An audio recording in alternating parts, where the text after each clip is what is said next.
Hey there. Are you tired of the convenience and the lack of fuss around making mead? Are you looking for something that's overly complicated but has a facade of being much, much easier than just, mixing honey, water, and yeast? Well, have I got the product for you. On today's episode of Doing the Most, we're making powdered mead. Just add water. Homemade brews and various how-tos, everything from mead to roast, bake creation, fermentation, inebriation, doing the most. I've prepared all the ingredients already. All we've got to do now is mix them up with our honey powder. Enter dehydrated bee honey powder. This is a thing that I had not seen before. In fact, I haven't even seen this at stores. I had to get mine online. This is a desiccated honey powder, meaning that it's got silicon dioxide in there to prevent clumping, which I think is why they add table sugar to other powdered honeys, because it clumps together.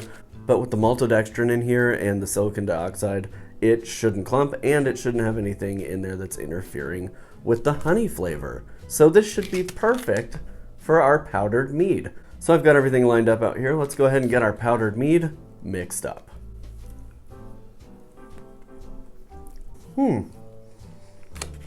It does taste like honey. Delicious.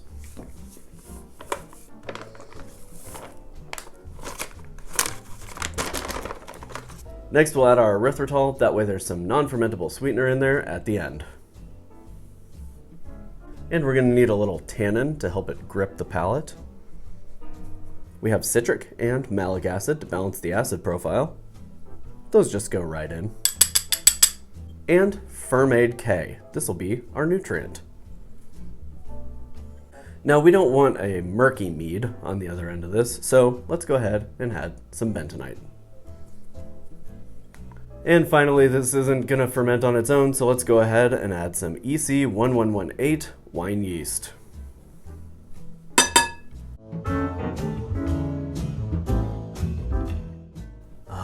Delicate and floral. Have you ever seen a more delicious batch of mead?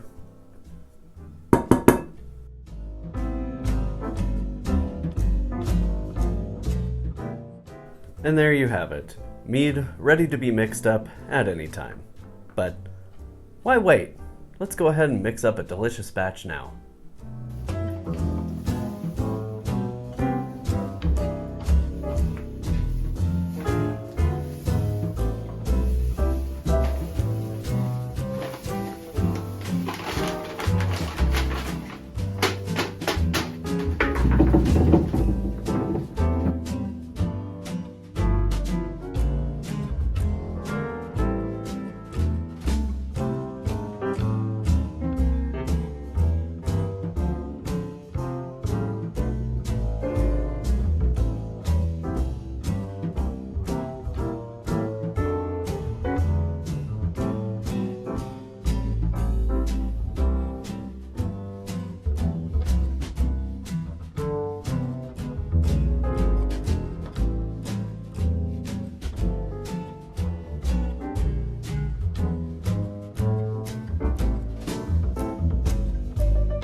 I have intentionally not tasted this along the way because Encouraging. I want to be surprised by it.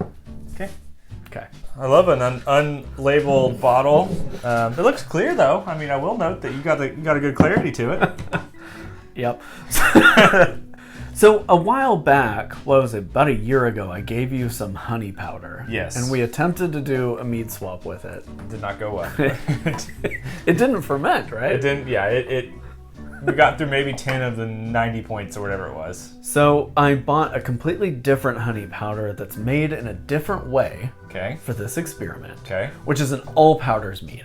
So the nutrient, the acids, the fining agents, the yeast, the honey.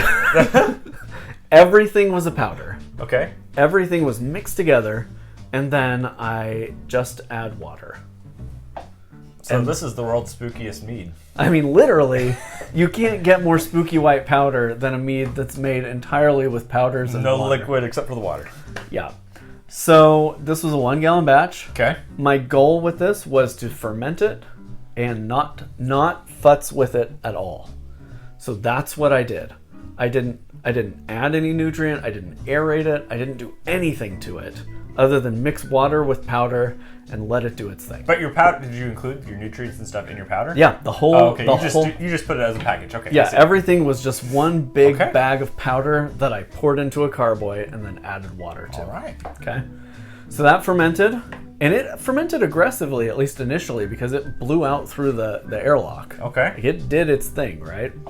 And then it stopped fermenting after a couple weeks. It dropped kind of clear. So I did 1 rack Okay. just to get it off the yeast cake. And then I just let it clear in secondary. And then I right. bottled out of secondary. You know, it's just like the optimum convenience. Why go through the process when you could just pour some powder and some water together and make a mead? Why not? Yeah. It's such a hassle to pour honey. I mean, Walmart needs to be taking notes. Like, if they really want to get into the craft industry, this is how you do it. Homebrew Ohio, if you're Take listening, this bag right here, and you jump it in. if you're listening, this is the future of mead making, is to just, everything's a powder. We can even put your face on it as the originator. Let's have BC's Yeah. face, like- smiling. It's like Newman's Own. It's BC's Own. Oops, all mead. It is beautiful. I would say on look alone, you would go, that looks pretty good. You can tell. You can tell there's a little trapped gas in there. Eat a little bit. Okay. This Tell me about the nose on this. Now, let me clarify. I know in my head what the final gravity was, because your eyes are watering. it's a little bit of laughter, a little bit of the smell. I checked the final gravity yesterday. So in my head, I know where this is at. I don't want to tell you, but the nose is the nose is pretty bold. It's kind of like I jumped out of a swimming pool and then I walked in the locker room. It does smell kind of sweaty. And that's what it smells like to me. It's got a little bit of that. Smells like Teen Spirit. Yeah. Have you ever smelled a mead that smells so distinct? No, it's a little like somebody tried to synthesize what flowers might smell like based off not smelling flowers. They're like, It's like an alien I don't know what this smells like, that's but heard of flowers before. It's like, yeah, I can make that. This is allegedly made from real honey. It stinks. stinky aroma. Let's get in there. All right, here we go. This is your first ever sip of powdered mead. Whoa.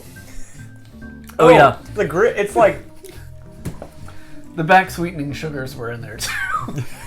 It tastes better than it smells. I don't know if my brain knowing it's coming from powder, but it is very dry and like sweet, but it dries out my mouth. It's a weird complex. It tastes like if you put a bunch of packets of Sweet and Low in a glass of water. And then like it feels like I accidentally like oops, I dropped a little bit of Tide in like the like it's got the soapy, not like the chemical, but like the fragrant. Like somebody was like a soapy fragrance.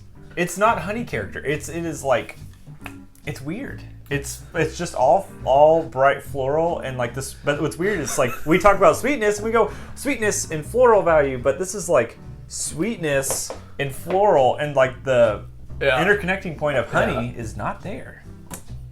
So, powdered mead. I think you might need to go back to the drawing board for the Walmart brand. Workshop this one a little bit. I would say that appearance, you've nailed it. I mean, it looks pretty good. Could be a little clearer, but it looks pretty good. Past that. Yeah, so that's a shout out to Bentonite for its ability to clear. But powdered mead maybe is not a thing that you should try. Yet. Maybe Just wait. next 2023. Next April 1st, maybe we'll be able to pull that one out. Thank you for watching. Go make some powdered mead. Thank you for tasting. Sorry to foist this on you. But I really wanted an unbiased It had to be done. It had to be done. Until next time. Happy brewing and cheers. I'm not going to finish this with a sip.